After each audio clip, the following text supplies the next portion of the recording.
Hello and welcome to Academy of Civil Services Bareilly. Academy of Civil Services provided various courses IAS, IPS, UPPCS and UGC NET examinations along with various other examinations. आपके पास suitability है, Hindi medium में choose batch करना चाहेंगे आप वो कर सकते हैं, इंग्लिश मीडियम में भी चूज कर सकते हैं, तो दोनों की अवेलेबिलिटी है। साथ ही साथ बाइलिंगुअल बैचेस भी हैं, वो भी साइमल्टेनियसली रन होते हैं।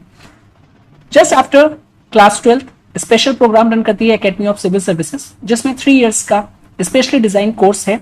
उसका टाइम रहेगा 3 PM। तो अगर आप बरेली या आसपास के रीजन में हैं तो feel free to contact on this number. सारी डिटेल्स आपको यहाँ पे मिल जाएगी। We also provided 3 days free demo classes, और जो न्यू बैच है वो कमेंस्ड हो चुके हैं। आने वाले टाइम में भी न्यू बैचेस कमेंस्ड होंगे।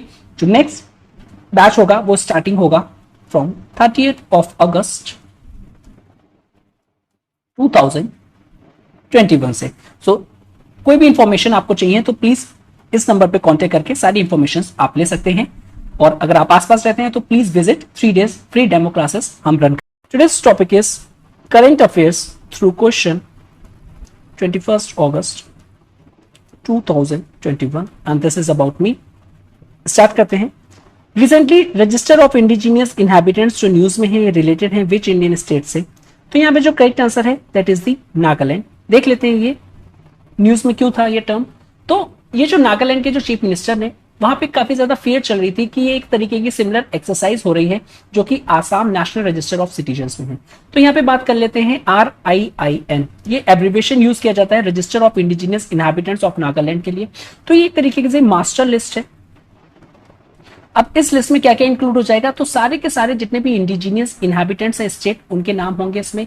इसका ऑब्जेक्टिव क्या है, क्यों इसको इंट्रोड्यूस किया गया है, कि ऑब्जेक्टिव है प्रिवेंट करना आउटसाइडर्स को, जो यहां से इनहैबिटेंट्स हैं और जो आउटसाइडर्स हैं उनको प्रिवेंट करना कि वो ऑब्टेन ना करवा पाए फेक इंडिजिनियस सर्टिफिकेट्स जो कि जॉब के लिए और गवर्नमेंट स्कीम्स के बेनिफिट्स के लिए जरूरी होती है। ओके, और ये जो RIN है इसको प्रॉपर सर्वे के साथ प्रिपेयर किया जाएगा, और ये जो प्रिपेयर होगी under the supervision of each district administration के अंदर में। ठीक है, साथ ही साथ यहां पे अगर हम बात करें तो ये इंटीग्रेट भी किया जाएगा इसको ऑनलाइन सिस्टम, जो कि काफी इंपॉर्टेंट होता है फॉर इनर लाइन परमिट के लिए। और इनर लाइन परमिट क्या होता है, एक टेम्परेरी डॉक्यूमेंट होता है जो कि नॉन इनहैबिटेंट्स जो हैं उनको रिक्वायर होता है कि वो पजेस कर पाए for entry into and travel in Nagaland. ठीक है, तो यहाँ पे प्रिवेंट जो आउटसाइडर्स हैं उनके लिए ILP इशू किया जाता है, inner line permit, so that वो एंट्री करके अगर हम बात करें ट्रैवल कर पाए नागालैंड में। ओके, तो इस तरीके से चीज होती है। अब ये जो है RIN, इसमें कुछ एक्सक्लूजन की भी बात करी गई है। ये जो एक्सरसाइज है ये काफी फेयर कर रही है कि जो सर्टन नागास और जो नॉन नागास ग्रुप्स हैं उनका इवेंचुअल इविक्शन हो जाएगा या फिर उनको डिनायल ऑफ अपॉर्चुनिटीज हो जाएगी। साथ ही साथ जो नॉन इंडिजीनियस नागास है, मीन्स जो नागास हैं लेकिन वो इंडिजीनियसली बिलोंग नहीं करते हैं वहां पे, कहीं ऐसा ना हो उनको ट्रीट किया जाए as an illegal immigrants. Okay, और साथ ही साथ उनकी लॉस ऑफ प्रॉपर्टी का, तो कुछ ये एक्सक्लूजन की भी बात करी गई है। जो सेकंड क्वेश्चन है इसी से रिलेटेड है। ओके, तो फर्स्ट क्वेश्चन में करेक्ट आंसर जो होगा that is the Nagaland. Second question की बात करें, consider the following statement about the register of indigenous inhabitants. First, to prevent outsiders from obtaining fake indigenous certificates for seeking jobs and benefits of government schemes. साथ ही साथ जो non indigenous Nagas हैं उनको treat किया जाएगा एज एन इलीगल इमिग्रेंट्स। तो यहाँ पे आपको बताना करेक्ट स्टेटमेंट ऑलरेडी डिस्कस कर चुके हैं। यहाँ पे जो करेक्ट स्टेटमेंट होगी that is 3, both given statements are correct. 3, which among the given items are correctly matched. ठीक है, तो यहाँ पे लिस्ट बतानी है आपको। US, Odyssey, Europe, ExoMars, Indian, Mangalyaan, China, Taiwan first. ठीक है, तो ये आपको बताना है। तो रिसेंटली ये काफी ज्यादा न्यूज में थी कि ये जो जापान एरोस्पेस इनकी जो एजेंसी है दैट इज द JAXA, उन्होंने प्लान किया है कि वो लॉन्च करेंगे एक एक्सप्लोरर, जो कि लॉन्च करेंगे वो 2024 में, ताकि वो लैंड करेगा मून पे, टू बी स्पेसिफिक फेबोस, जो कि एक मार्शियन मून है, और वो कलेक्ट करेगा 10 ग्राम्स ऑफ सॉइल और लेके आएगा अर्थ पे 2029 तक, ahead of United states and China, उनसे पहले। सिग्निफिकेंस इसका है ये जो कलेक्ट करेगा sample for multiple location on Phobos, ये हमको एक प्रोवाइड करवाएगा ग्रेटर चांस कि हम ऑब्टेन कर पाए कि possible traces of life from Mars. Okay, तो इस तरीके से है यहाँ पे बात करें।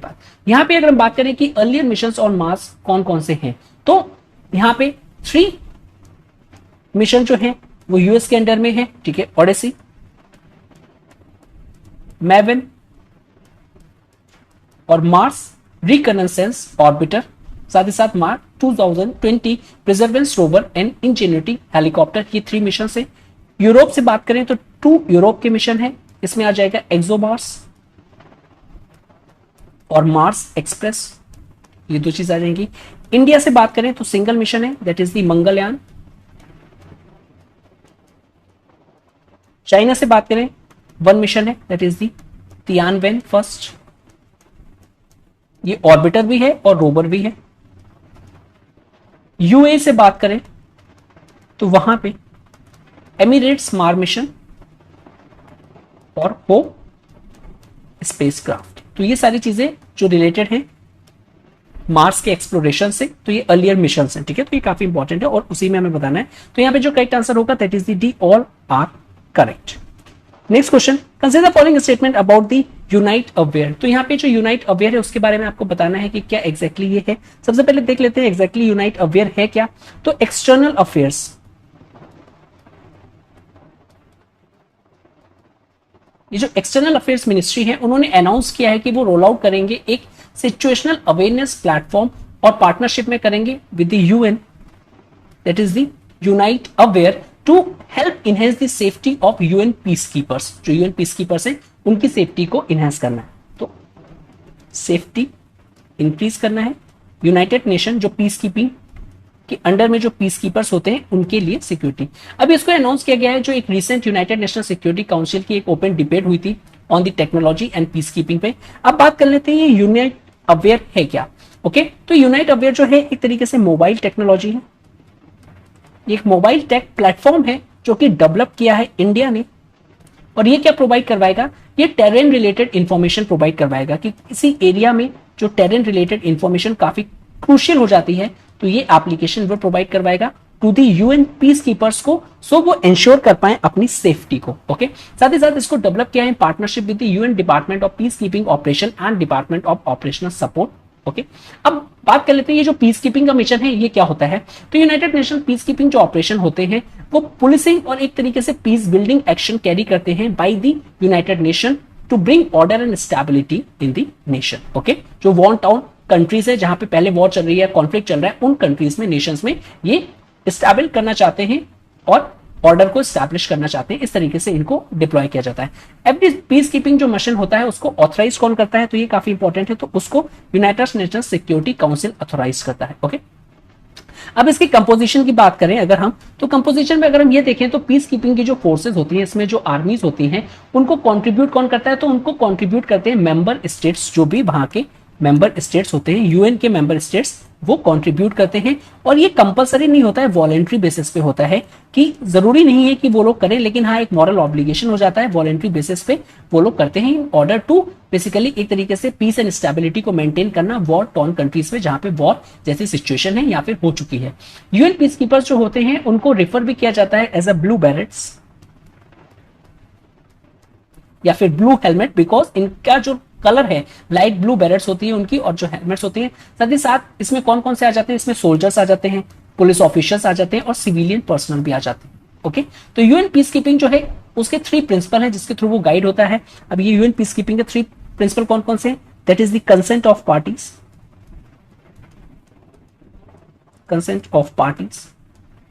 सेकेंड, इम्पार्शियलिटी, किसी भी तरीके से पार्शियलिटी नहीं करनी है। And 3, that is the non-use of force.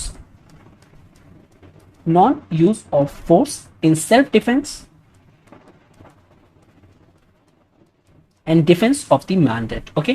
अब टॉप 5 प्रोवाइडर्स जो कि बेसिकली कंट्रीब्यूट करते हैं यूएन पीस कीपिंग ऑपरेशन में, अगर हम 2020 से 21 में देखें तो जो यूनाइटेड स्टेट्स है उसका कंट्रीब्यूशन सबसे ज्यादा है, approximately 28%।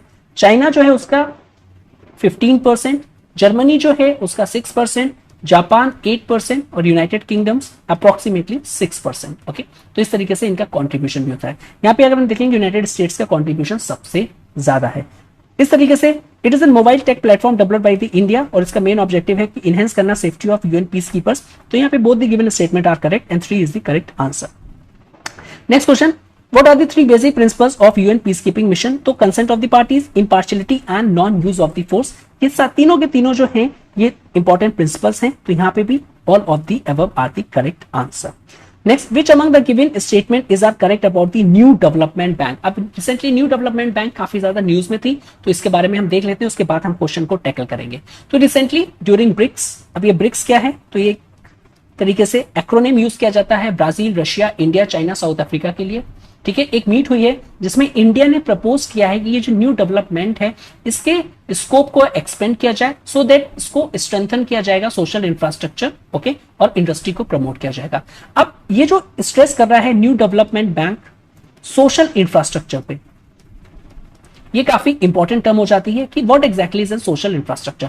So social infrastructure includes the construction and maintenance of facilities जो कि सपोर्ट करते हैं सोशल सर्विसेज। अब सोशल सर्विसेज कौन कौन सी हो जाएंगी, such as the health care,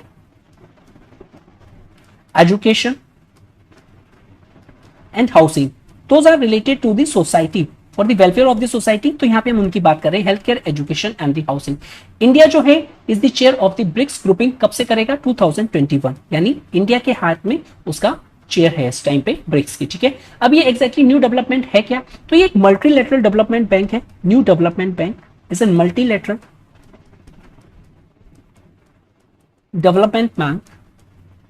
इसको ज्वाइंटली फाउंड किया है ब्रिक्स कंट्रीज ने, जो कि किया था 6th ब्रिक्स समिट जो कि हुआ था ब्राजील में, टू बी वेरी स्पेसिफिक, जो प्लेस का नाम था दैट इज द फोर्टजिला 2014 में। तो इसका अब इसको जो बनाया गया था विद द ऑब्जेक्टिव कि ये सपोर्ट करेगा इंफ्रास्ट्रक्चर को, साथ ही साथ सस्टेनेबल डेवलपमेंट को।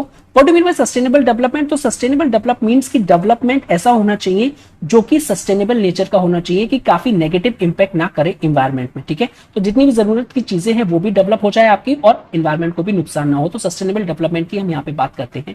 Efforts in BRICS and other under served emerging economies, ताकि फास्टर डेवलपमेंट हो जाए थ्रू इनोवेशंस और कटिंग एज टेक्नोलॉजी के साथ। इसका जो हेडक्वार्टर है काफी इंपॉर्टेंट क्वेश्चंस में डायरेक्टली पूछ लिया जाता है, दैट इज शंघाई, चाइना में। 2018 में एक और डेवलपमेंट हुआ था इस बैंक से रिलेटेड, उसको ऑब्जर्वर स्टेटस मिल गया था United national general assembly, okay, और उसने एस्टैब्लिश किया था एक firm basis for the active और एक cooperation with United Nations, okay.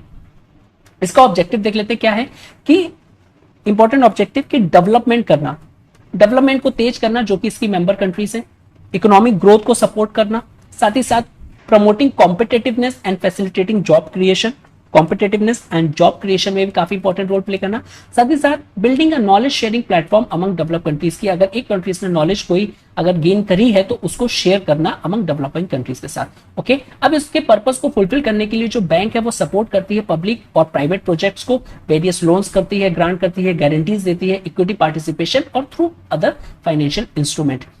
हम देख लेते हैं new development bank and India कि न्यू डेवलपमेंट ने इंडिया में कौन कौन से प्रोजेक्ट्स को सपोर्ट किया है। तो मुंबई मेट्रो रेल प्रोजेक्ट जो है उसको सपोर्ट किया है, साथ ही साथ Delhi, Ghaziabad, Meerut regional rapid transport system और मेनी रिन्यूएबल एनर्जी प्रोजेक्ट को सपोर्ट किया है, ओके। और ये जो न्यू डेवलपमेंट है उसने अप्रूव किया 14 इंडियन प्रोजेक्ट्स, जिनकी अगर हम अकाउंट में बात करेंगे कितना अमाउंट है तो नियरली $, उसकी वर्थ आती है 4.2 बिलियन, तो काफी इंपॉर्टेंट है। इन 2020 में इंडिया ने अनाउंस किया था $1 billion loan pact with the new development bank, ताकि वो बूस्ट कर पाए अपना रूरल एम्प्लॉयमेंट और इंफ्रास्ट्रक्चर को। इस तरीके से देखते हैं स्टेटमेंट कह रहा है it is a multilateral development bank jointly founded by the BRICS countries, बिल्कुल सही है।